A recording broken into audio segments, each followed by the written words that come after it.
基隆八斗子火力发电厂正在动工，将在建筑师林忠明手中变身海洋科技博物馆。我要把这个地方的起始点拉回历史。以前的火力发电厂是要带动能源、带动经济，现在的海科馆是记载海洋。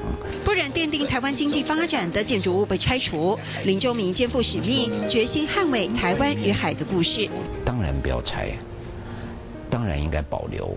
所以这是一个世界上少有的历史跟未来融合在一起的一个更正面的回馈。保留2排铜柱，用现代建材做延伸，长200公尺、挑高32米的长廊，要让人犹如置身海底。我已经可以想象这个地方未来的美。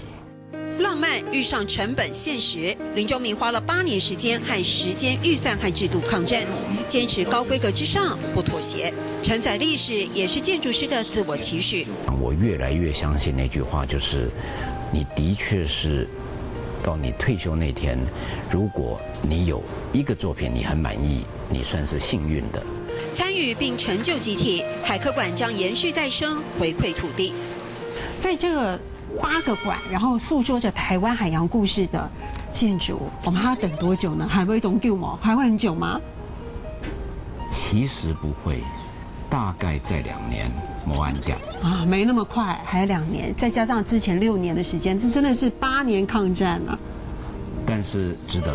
知道，经典建筑物绝对有它的故事，它的生命力。海科馆要传递的意象，或许就是留住根本。一夕之间，一念之间，可以摧毁殆尽的火力发电厂，留住，就有机会连接未来希望。行過去棟叫莫按夾，行過去棟叫莫按夾。